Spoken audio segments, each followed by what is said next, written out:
Hi and welcome to the MIDI bells and whistles tutorial. Here we're going to be looking at the MIDI objects. This is a MIDI object and this is a continuous MIDI object. These are not multimedia objects, okay? And they also are not the tone generator. They follow the rules of MIDI, okay? We can always access them from the volumes tool menu. But when I say they follow the rules of MIDI, I'm talking about what we studied in the lesson, for instance. The 12 note octaves, the way that we can plot numbers to musical tones so that we can work within an octave, make melodies, make music with the physiological signal. To access the volume tool, you just go to the tools menu and it will open up the volumes tool showing you access to every one of the items. If you click on the name, it opens the properties. So this is a very nice centralized place to work. Where in the properties in MIDI you can set the scale, the key, the instrument, the notes. You'll notice that there's a notes tab and there's a notes field. There's a volumes tab and there's a volumes field. If in the settings you have something set and there's nothing feeding the input, then this will be the settings, the global settings. However, if you have an input, then you can specialize them in the Notes tab, Volumes tab, and even Timings tab. For instance, well, we're looking first of all here at what I want to show you here is play continuously, right? There's one that means the note will play continuously, but it has an override in the Notes tab with play note only on change. That will mean that the note will only play when the scale has moved on to the next note. And also, of course, there's the timing tab, which is another really fine tuning on the timing of the note. Okay, for instance, you can decide how long of a fraction of a second or how many seconds a note will play. You can have it reset with a new note, or you can have it reset on its own. And you can once again mix these three different controls together to make some very specialized sound functions. We can choose which notes to play with the check boxes, and I'm going to turn off everything that's multimedia and put it to play, so now we can hear just one note, right? And as I play around with these, and this is what you're going to have to do, you take yourself a session, you make it play, a session recording, I mean a BXS, and really just start changing, let's say, the fraction of the second, the length of the second. Change these check boxes so that it forces on enable or doesn't force on enable. Choose between force on new note or the length of the note being the duration of your tone. There are so many options here that really no tutorial is going to take you as far as you can take yourself by just pressing play on a pre-recorded session.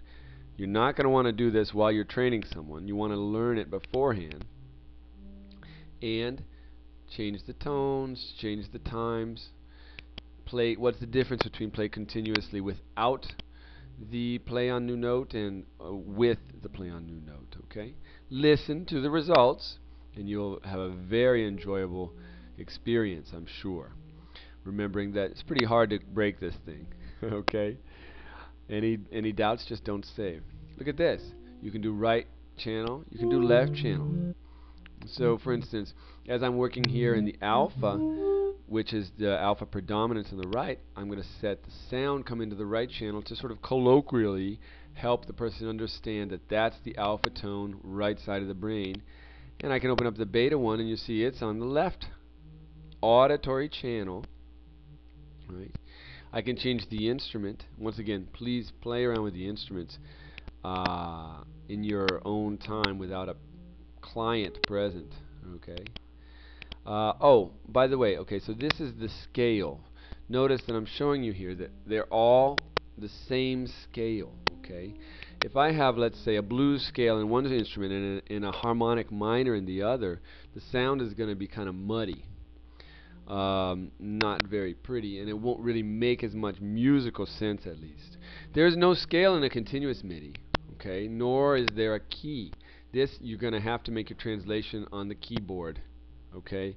Use the note that is set and have it match up inside of a note scale that you can see here on the keyboard. You can plot it out if you have any little bit of musical experience knowing how chords are played, or you can look on the scales that I provided in the lesson and match it to those notes specifically, okay, so that you can work between continuous MIDI and regular MIDI and still have musicality. Okay, so we have everything in the same scale. We have chosen one instrument. There's really two key elements about instruments that I want you to remember. There's sustain, okay, and there's attack.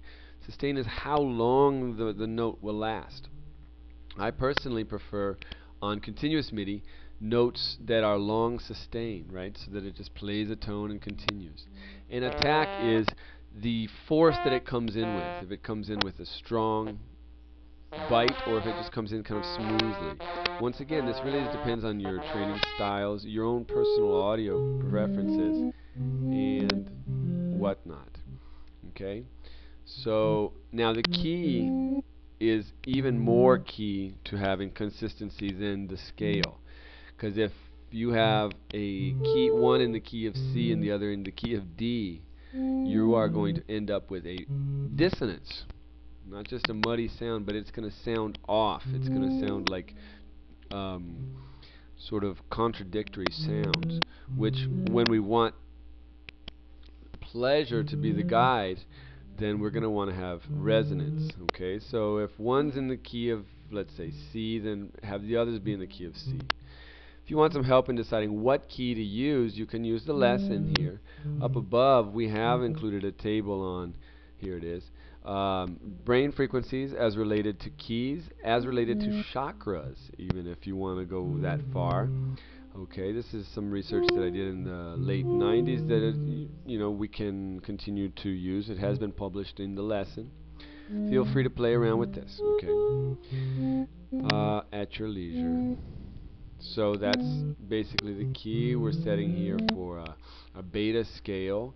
So I'm going to put them all into that same key, and you can hear on the sound that as soon as I've got them turned on, that they're all going to be the same. Continuous MIDI, once again, does not have a key, but you can tune it quite easily. Okay.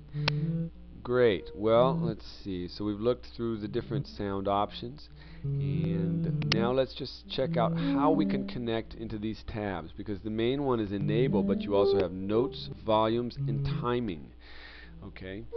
So let's take a look at, for instance, the note control is coming out of the signal itself, or out of the ratio. So it's actually telling me where I am physiologically at any given moment, auditorily. This is coming from the signal, and as the signal increases, the note will also increase. They're plotted together. So I go to Tools menu, open Volumes. I'm going to turn all the sounds on. You can hear how there's a consonance of sounds. And so, once again, play with this, learn by experience, and enjoy.